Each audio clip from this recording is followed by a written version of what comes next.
ಎಲ್ರಿಗೂ ನಮಸ್ಕಾರ. ಎಲ್ಲರೂ ಹೇಗಿದ್ದೀರಾ? ಐ ಹೋಪ್ ಎಲ್ಲರೂ ಚೆನ್ನಾಗಿದ್ದೀರಾ ಅಂತ ಭಾವಿಸ್ತೀವಿ. ನಾವು ತುಂಬ ಚೆನ್ನಾಗಿದ್ದೀವಿ. ಏನಂದರೆ ಇದು ಫ್ರೈಡೇನಾ? ಓಕೆ, ಫ್ರೈಡೇ ಇಲ್ಲ ಸ್ಯಾಟರ್ಡೇ ವ್ಲಾಗ್ ಆಗಿರುತ್ತೆ. ಇನ್ನೇನು ಮಾಮೂಲಿ ಡೈಲಿ ತಿಂಡಿ ಮಾಡೋದೇ ಅಲ್ವಾ. ಸೊ ಹಂಗಾಗಿ ವ್ಲಾಗ್ ಏನು ಅಪ್ಲೋಡು ಅದೆಲ್ಲ ಏನು ವೀಡಿಯೋ ಮಾಡ್ಕೊಳ್ಲಿಲ್ಲ ನಾನು. ಸೊ ಪೂಜೆ ಎಲ್ಲ ಮುಗಿಸಿ ನಾನಿನ್ನು ಕೆಲ್ಸಕ್ಕೆ ಹೋಗ್ಬೇಕಲ್ವಾ. ಅಮ್ಮನೂ ಸ್ವಲ್ಪ ಬೇಗ ಹೋಗ್ಬಿಡುತ್ತೆ, ಇವಾಗ 8 o'clock ಹೋಗ್ಬಿಡುತ್ತೆ. ಸೊ ನಾನು ಲೇಟಾಗಿ ಹೋಗೋದು. ಸೊ ಹಂಗಾಗಿ ಎಲ್ಲ ಕೆಲಸನೂ ಮಾಡ್ಕೊತಾ ಇದ್ದೀನಿ. ಕೆಲ್ಸಕ್ಕೆ ಹೋಗೋ ಅಷ್ಟೊತ್ತಲ್ಲಿ ಮನೆ ಕೆಲಸ ಮುಗಿಸ್ಬಿಟ್ಟು ಹೋದ್ರೇ ಬೆಟರು. ಇಲ್ಲಾಂದರೆ ಬಂದು ಮಾಡ್ತೀನಿ ಅಂತಂದರೆ ಏನು ಡಬಲ್ ಕೆಲಸ ಆಗೋಗ್ಬಿಡುತ್ತೆ. ನನ್ನ ಮಗ ಬರೋ ಅಷ್ಟೊತ್ತಲ್ಲಿ ಆಗಲಿ ಸ್ವಲ್ಪ ಕೆಲಸ ಕೊಟ್ಟಿರ್ತಾನೆ. ಸೊ ಹಂಗಾಗಿ ಪಾತ್ರೆ ತೊಳೆದಿದ್ದೆ, ಎಲ್ಲ ಜೋಡಿಸ್ಕೊಂಬಿಡೋಣ ಅಂತೇಳಿ ಜೋಡಿಸ್ಕೊತಾ ಇದ್ದೆ. ಹಾಲು ಕಾಯ್ದಿತ್ತು, ತಿಂಡಿನೆಲ್ಲ ಆಲ್ಮೋಸ್ಟ್ ಆಗಿತ್ತು. ಚಿನ್ಮಯ್ಗೂ ಟಿಫನಿಗೆ ಕೊಟ್ಬಿಟ್ಟೆ ನಾನು ಫಸ್ಟೇನೆ. ಅವನಿಗೆ ತಿಂಡಿ ಇಟ್ಟು ಕೊಟ್ಬಿಟ್ಟು ತಿನ್ನೋಕೆ ಕೊಟ್ಬಿಟ್ಟು ನಾನು ಇನ್ನು ಮಿಕ್ಕಿದ ಕೆಲಸ ಎಲ್ಲ ಅಡುಗೆ ಮನೆಯೆಲ್ಲ ಕ್ಲೀನ್ ಮಾಡ್ಕೊಳೋಣ ಅಂತೇಳಿ ಎಲ್ಲ ಕ್ಲೀನ್ ಮಾಡ್ಕೊತಾ ಇದ್ದೆ. ಏನಂದರೆ ಬೆಳಗ್ಗೆ ಎದ್ದು ಎಲ್ಲ ಮಾಡ್ಕೊಂಡಿರ್ತೀವಿ, ತಿಂಡಿ ಆಗಿದ ತಕ್ಷಣ ಒಂದು ರೌಂಡ್ ಮತ್ತೆ ಕ್ಲೀನ್ ಮಾಡ್ಕೋಬೇಕು. ಇಲ್ಲಾಂದರೆ ನಮ್ದು ಅಡುಗೆ ಮನೆ ಚಿಕ್ಕದು ಆಯಿತಾ, ದೇವ್ರ ಮನೇಲಿ ಅಟ್ಯಾಚ್ ಇರೋದ್ರಿಂದ. ಸೊ ಅಷ್ಟು ಗಲೀಜಿದ್ರೆ ಕಂಫರ್ಟಬಲ್ ಅನಿಸಲ್ಲ.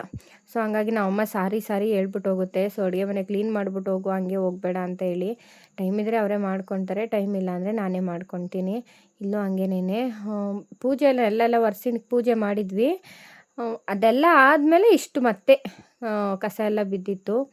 ಸೊ ಎಲ್ಲ ಕ್ಲೀನ್ ಮಾಡ್ಕೊಂಡ್ಬಿಟ್ಟು ಕಸ ಗುಡಿಸ್ಬಿಡೋಣ, ಸಂಜೆ ಅಷ್ಟೊತ್ತು ಕ್ಲೀನಾಗಿರುತ್ತೆ. ಚಿನ್ಮಯ ಒಬ್ಬನೇ ಇರ್ತಾನಲ್ವ, ಇನ್ನು ಗಲೀಜಾಗುತ್ತೆ. ಅಪ್ಪ ಬೇರೆ ಇರ್ತೀನಿ ಅಂತು. ಸೊ ಅಪ್ಪನೂ ಇದ್ದರೆ ಗಲೀಜಿದ್ರೆ ಅಪ್ಪ ಸ್ವಲ್ಪ ರೇಗಾಡುತ್ತೆ ಸಂಜೆ ಮನೆಗೆ ಬಂದಿದ್ದ ತಕ್ಷಣ. ಸುಮ್ಮನೆ ಬೇಡ ಬೈಸ್ಕೊಳೋದು ಅಂತೇಳಿ ಎಲ್ಲ ಕ್ಲೀನ್ ಮಾಡಿಕೊಂಡು ಹೊರಟಿದ್ದಾಯಿತು. ನಾನು ಅಂದರೆ ಇವತ್ತು ಟೈಮ್ ಇತ್ತು, ಒಂದು 1/2 ಬೇಗ ರೆಡಿಯಾಗಿದೆ ಕೆಲ್ಸಕ್ಕೆ ಹೋಗೋಕ್ಕೆ. ಸೊ ಹಂಗಾಗಿ ಟೈಮ್ ಐತೆ ಅಂದ್ಕೊಳ್ತಾ ಇದ್ದೆ, ನೋಡಿದ್ರೆ ಟೈಮೇ ಆಗೋಗ್ಬಿಟ್ಟಿತ್ತು. ಅವನಿಗೆ ತಿಂಡಿ ತಿನ್ನಿಸಿ ಅವನಿಗೆ ಸ್ನಾನ ಎಲ್ಲ ಕೊಟ್ಟು, ನಮ್ಮ ಚಿಕ್ಕವ್ನು ಹಂಗೆ ಸ್ನಾನ ಮಾಡಿಸು ಅಂತ ಬಂದ, ಅವನಿಗೆ ಮಾಡಿಸಿ ಇವನಿಗೆ ತಿಂಡಿ ಎಲ್ಲ ಇಕ್ಕೊಡೋ ಅಷ್ಟೊತ್ತಲ್ಲಿ ನನಗೆ ಟೈಮ್ ಆಗೇ ಹೋಗ್ಬಿಡ್ತು. ಹೆಂಗೆ ಟೈಮ್ ಆಯಿತು ನಾನು ನೋಡೇ ಇಲ್ಲ ಅಲ್ಲಿವರೆಗೂ.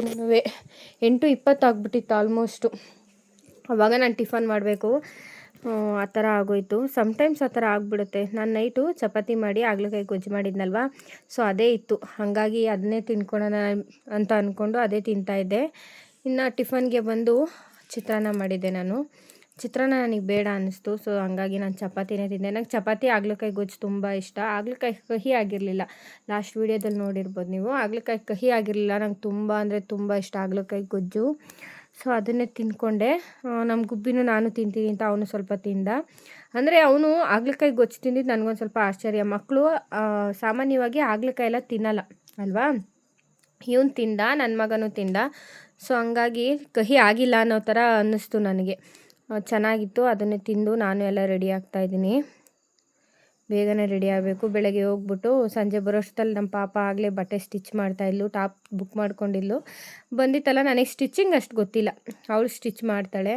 ಸೊ ಹಂಗಾಗಿ ಅವಳು ಸ್ಟಿಚ್ ಮಾಡ್ತಾಯಿದ್ಲು. ಅವಳವಳು ಕೆಲಸ ಮಾಡ್ಕೊಂಡ್ಲು ಅಂದ್ಬಿಟ್ಟು ನಾನು ಒಂದೆರಡು ಪಾತ್ರೆ ಎಲ್ಲ ಇದ್ದು, ಜಾಸ್ತಿನೇ ಇದು ಒಂದೆರಡೇನು. ಸೊ ಎಲ್ಲನೂ ತೊಳೆದಿಟ್ಕೊಂಡೆ. ಏನೇ ಸಾಕಾಗಿ ಬಂದಿದ್ರು ಕೆಲಸಗಳಂತೂ ಮಾಡಲೇಬೇಕಾಗತ್ತೆ, ಯಾರು ಮಾಡಲ್ಲ. ಸೊ ಹಂಗಾಗಿ ಮಾಡ್ಕೊತಾ ಇದ್ದೆ. ಅಮ್ಮ ಸ್ವಲ್ಪ ಕೆಲಸ ಮಾಡ್ಕೊಂಡಿರುತ್ತೆ, ಅವರು ಟಯರ್ಡ್ ಆಗಿರ್ತಾರಲ್ವ, ಕೆಲ್ಸಕ್ಕೆ ಹೋಗಿ ಬರೋರು. ಆಲ್ಮೋಸ್ಟ್ ಎಲ್ಲರೂ ಟಯರ್ಡ್ ಆಗೇ ಇರ್ತೀವಿ. ಸೊ ಹಂಗಾಗಿ ಒಬ್ಬೊಬ್ಬರು ನಾನು ಕೆಲಸ ಮಾಡ್ಕೊಳೋಣ ಅಂತೇಳಿ ಮಾಡ್ಕೊತಾ ಇದ್ದೆ.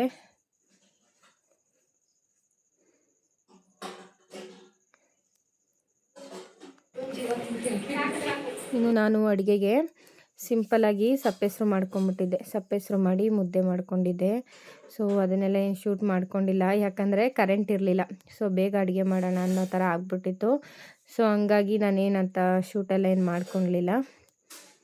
ಸಿಂಪಲ್ ಕರೆಂಟ್ ಬಂದಮೇಲೆ ಏನಿತ್ತು ಅದನ್ನು ನಾನು ಶೂಟ್ ಮಾಡಿಕೊಂಡೆ ಅಷ್ಟೇನೆ. ಮಳೆ ಬರ್ತಾ ಇರೋದ್ರಿಂದ ಕರೆಂಟ್ ಇರ್ತಾ ಇಲ್ಲ ಇಲ್ಲಿ. ಸೊ ನಾನು ವೀಡಿಯೋ ಮಾಡೋ ಟೈಮ್ಗಲ್ಲೇ ಕರೆಂಟ್ ಹೋಗ್ಬಿಡುತ್ತೆ.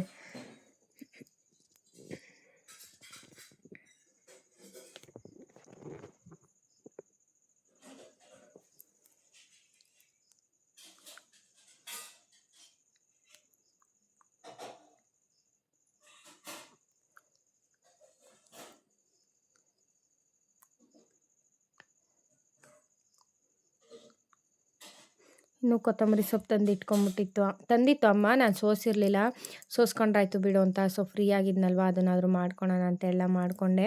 ನೈಟ್ ಹೊತ್ತೆ ಬೆಳಗ್ಗೆ ಟಿಫನ್ಗೆ ಏನು ಬೇಕೋ ನಾನು ಹೆಚ್ಚಿಟ್ಕೊಂಡ್ಬಿಡ್ತೀನಿ. ಬೆಳಗ್ಗೆ ಎದ್ದು ಮಾಡ್ಲಿಕ್ಕೆ ಸರಿ ಹೋಗುತ್ತೆ. ಇವಾಗ ಸ್ವಲ್ಪ ಚಿನ್ಮಯ್ ಸ್ಕೂಲ್ ಇಲ್ಲ ಅಲ್ಲ, ಅವನಿಗೆ ಹಾಲಿಡೇ ಇರೋದ್ರಿಂದ ಬೆಳಗ್ಗೆ ಮಾಡಿದ್ರಾಯ್ತು ಬಿಡು, ನಾನು ಲೇಸಿ ಆಗಿಬಿಟ್ಟೈತೆ. ಇನ್ನು ಆ ಥರ ಆಗಲ್ಲ, ಇನ್ನೊಂದು ವೀಕ್ ಆ ಥರ ಸೋಂಬೇರಿತನ ಬೀಳ್ಬೋದು ಅಷ್ಟೇನೆ. ಆಮೇಲೆ ಮತ್ತೆ ಹಳೆ ರೋಟೀನ್ಗೆ ಶಿಫ್ಟ್ ಆಗಬೇಕು, ಸ್ವಲ್ಪ ಕಷ್ಟ ಆಗುತ್ತೆ. So but it's okay, it's my responsibility ಹಾಗಾಗಿ ನಾನು ಬೇಗ ಮಾಡ್ಕೋಬೇಕು.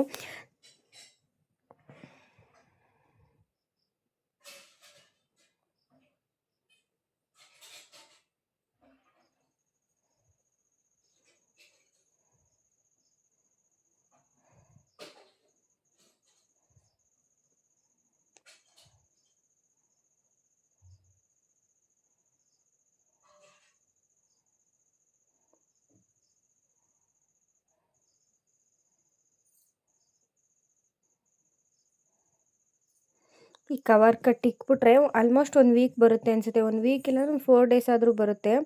ಸೊ ಹಿಂಗೆ ಕಟ್ಟಿಟ್ಬಿಡ್ತೀನಿ ನಾನು.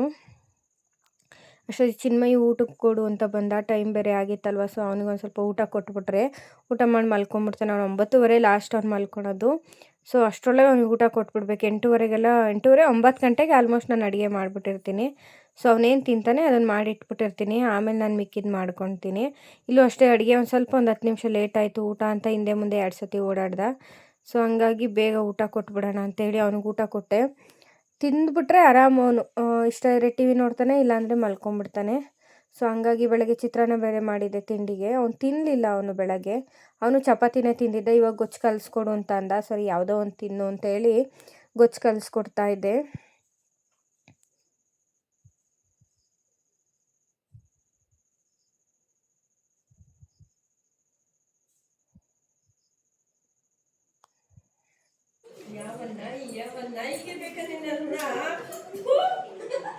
ಏನು ನೀವು ಅನ್ನ ತಿನ್ವಾಗಮ್ಮ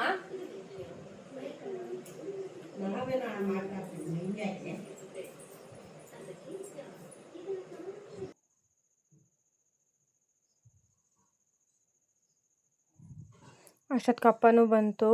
ಒಂದು ಊಟ ಎಲ್ಲ ಆಯಿತು. ಇವತ್ತು ಸ್ವಲ್ಪ ಲೇಟಾಗಿ ಮಲ್ಕೊಂಡ, ಯಾಕೋ ಅವನಿಗೆ ಮಧ್ಯಾಹ್ನ ಮಲಗಿಸ್ಬಿಟ್ಟಿತ್ತಂತೆ ನಮ್ಮಪ್ಪ. ಸೊ ಹಂಗಾಗಿ ಲೇಟಾಗಿ ಮಲ್ಕೊಂಡ. ಅಪ್ಪ 2 ಗಂಟೆ ಕೆಲ್ಸಕ್ಕೆ ಹೋಗಿತ್ತು, ಹಂಗಾಗಿ ಮಲ್ಕೊಂಬಿಟ್ಟಿದ್ದ.